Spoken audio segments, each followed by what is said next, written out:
Est-ce que vous suivez ce qui est en train de se passer actuellement à Ouagadougou, au Burkina Faso? C'est incroyable. Il y a un grand forum international avec des investisseurs de partout.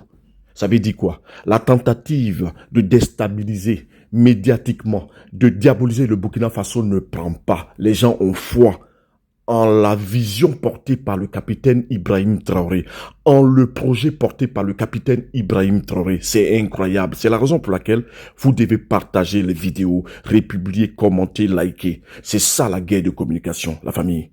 On va écouter la vidéo et on la partage derrière, s'il vous plaît. Merci beaucoup. De nous retrouver ici. Et je vous souhaite à tous la bienvenue au Burkina Faso, pays des hommes intègres, pour ce premier forum international Investir au Burkina Faso. Je remercie tous ceux qui ont pris la peine de se déplacer, de venir au Burkina Faso, malgré tout ce qui a pu être dit sur le Burkina, notamment ces presses occidentales qui passent le temps à faire comprendre que le Burkina Faso est un pays invivable, impraticable. Et malgré cela, vous avez décidé de venir participer à ce forum.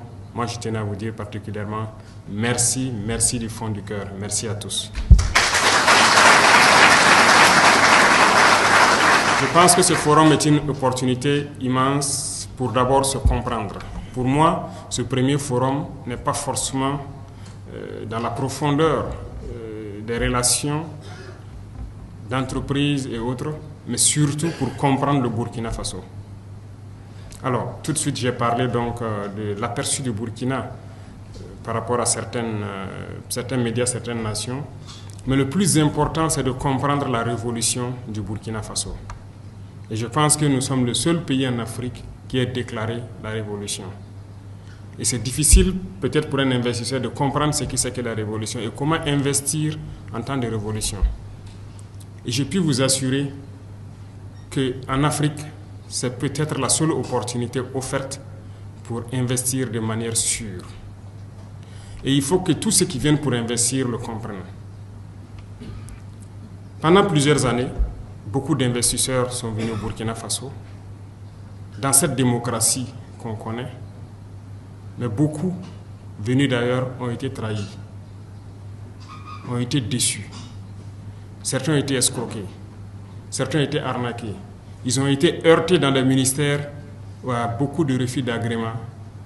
Ils ont été heurtés à la corruption, à beaucoup de faits qui les ont empêchés de s'implanter au Burkina Faso. Certains sont témoins, nous le disons parce que beaucoup d'investisseurs sont revenus vers nous et nous ont expliqué un peu toutes leurs mésaventures au Burkina Faso dans ces temps de démocratie. Et c'est l'inconvénient de la politique en Afrique. Aujourd'hui, nous sommes en révolution et quelqu'un n'a pas besoin de déposer un agrément pour faire des années ou qu'on le demande à ce que nous courons avant de pouvoir s'installer. Nous faisons les choses en toute transparence. Et ça, c'est très important.